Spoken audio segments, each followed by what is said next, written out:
السلام عليكم ورحمة الله. ازيكم حبايبي؟ عاملين ايه؟ يا رب تكونوا بخير وفي اسعد الاحوال يا رب العالمين.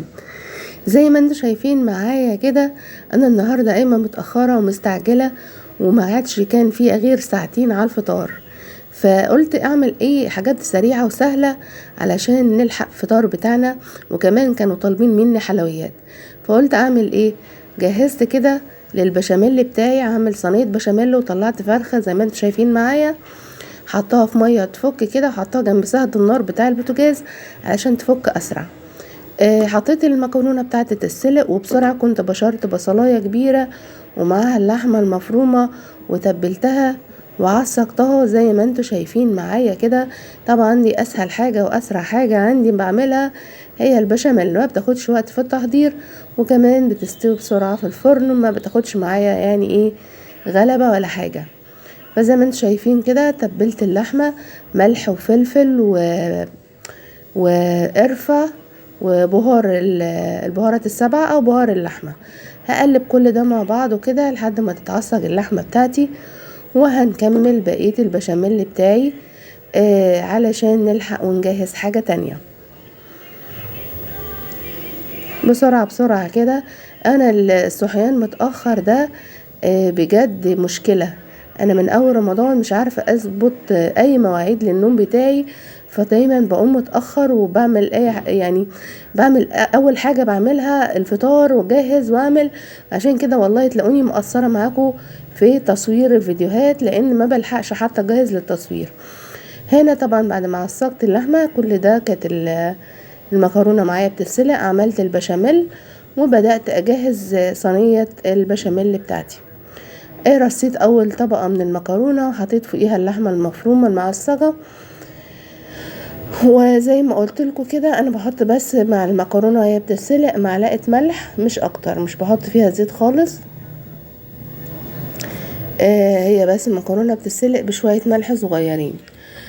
طبعا هطبق الصينية بتاع البشاميل، هرصها وزي ما انتم شايفين كده معايا، انا نسيت احط بشاميل في الصينية خالص. يعني انا حطيت المكرونة من غير بشاميل، حطيت اللحمة المفرومة وهحط الطبقة التانية، وبعد كده هحط البشاميل كله معايا. بس والله كانت طالعة حلوة جدا، يعني المكرونة ما كانتش كتير فكان فيها فراغات كتير، فالبشاميل كده كده نزل ما بين الفراغات دي وخلاها ايه طرية وجميلة جدا. هتشوفوها حتى معايا وانا بغرفها، يعني ايه، حتى عشان كمان غرفتها كانت سخنة ما لحقتش طبعا تبرد، فكانت طرية كده وجوسي خالص وكلها بشاميل.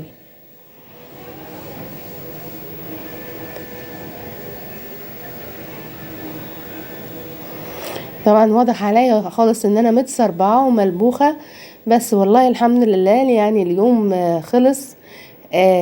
وعملت لهم كل اللي هم عايزينه، حتى كان هتشوفوا معايا دلوقتي هنعمل كنافه وعصاير طبعا والكلام ده كله على الفطار. طلباتهم بتبقى كتيره جدا، بس لازم اعمل لهم اللي هم عايزينه. ف والوقت والحمد لله كفى معايا، يعني على الفطار بالظبط كنت مخلصه كل حاجه وجهزت لهم الفطار في الميعاد، ما اخرتهمش خالص. طبعا بعد ما جهزت البشاميل دخلتها الفرن على طول، وبجهز بقى صينيه بطاطس، هعملها بطاطس مشويه بالفراخ. قطعت البطاطس كده صوابع، وقطعت عليها طماطم كده برضو زي ما انتوا شايفين معايا كده. انا بقطع عشوائي، مش مشكلة معايا دلوقتي ايه في الشكل خالص، انا عايزة اخلص الفطار في اسرع وقت ممكن. فزي ما انتوا شايفين كده انا على طول قطعت البطاطس وقطعت الطماطم عليها، وكنت بشرب برضو بصل تبلته بالملح والفلفل والبابريكا وبهار الفراخ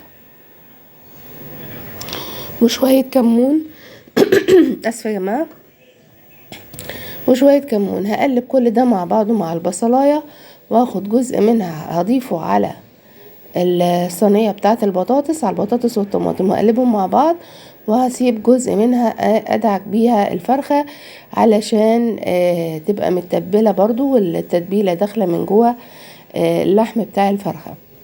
هقلب كل ده مع بعضه الخضار مع التتبيلة بالبصل، وهحط عليهم نقطة من الزيت واقلب زي ما انتم شايفين معايا كده. بعد ما قلبتها هاخد الفراخ كده برضو ادعكها بنفس التتبيلة من جوه ومن بره، واحاول ادخل التتبيلة دي برضو من بين اللحم علشان يبقى طعم التتبيلة جواها. طبعا تبلتها ودخلتها برضو على الفرن من تحت علشان تستوي، معاهم كوباية مية علشان البطاطس تستوي معايا. هبدأ اجهز الحلويات، وطبعا كنت ولعت على الرز. اول حاجة عملتها شربات زي ما شفتوا معايا، وبعد كده هجيب الكنافة بتاعتي. انا ابني اللي طالبها مني، هو بيحب الكنافة بتاعة البيت جدا، ما بياكلش بتاعة السوق نهائي، فدايما في رمضان انا بتدبس في عملية الكنافة دي. طول رمضان انا اللي بعمل الكنافة بتاعة الفطار. زي ما انتم شايفين كده باخدها فمين لا لازم ادعك طبعا السمنة مع السكر، بحط كوباية سكر مع الكنافة وهي طرية علشان تبقى ايه تديها كده قرمشة وبتخليها حلوة.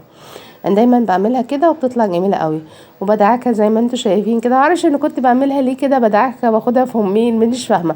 المهم ان انا مستربعه عايزه ادخل السمنه جواها باسرع وقت ممكن، عشان ايه تبقى كلها داخلها السمنه. زي ما انتم شايفين معايا كده قلبتها كويس في السمنه والسكر، وهبدا اشوف بقى ايه ارصها في الصينيه. ولولو كانت بتعمل لي الحشو بتاعها.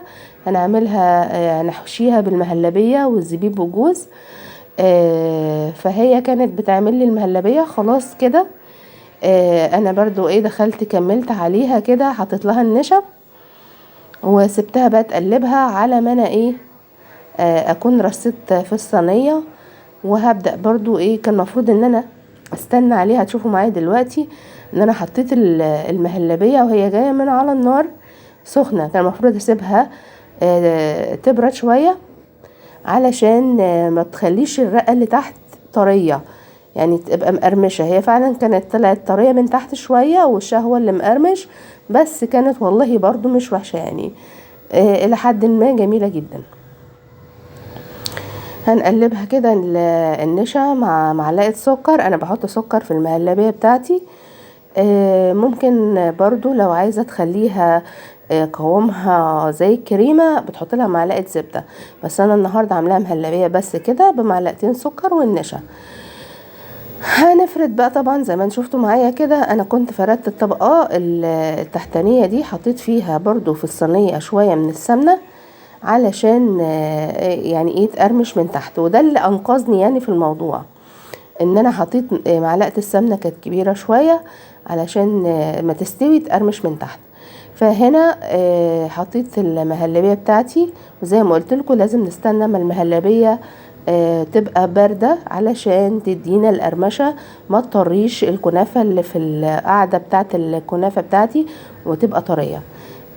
بس هي الساعة 4 والصحيان متأخر يعمل اكتر من كده.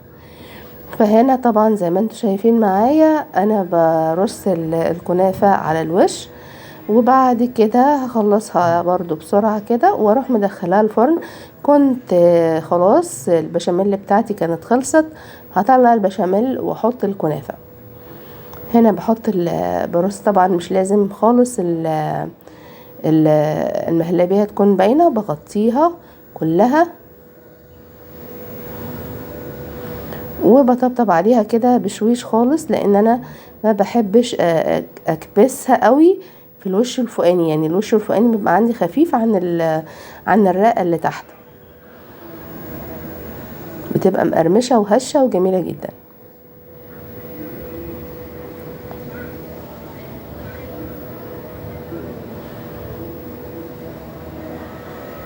ايوه بطبطب يعني بقول لها يلا حبيبتي يا رب تطلعي حلوه وما تكسفنيش قدامهم النهارده.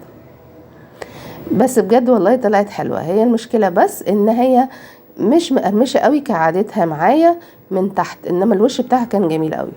وطبعا كنت طلعت البشاميل وحطيت الكنافه وكله كده كان طلع تمام زي ما انتم شايفين معايا.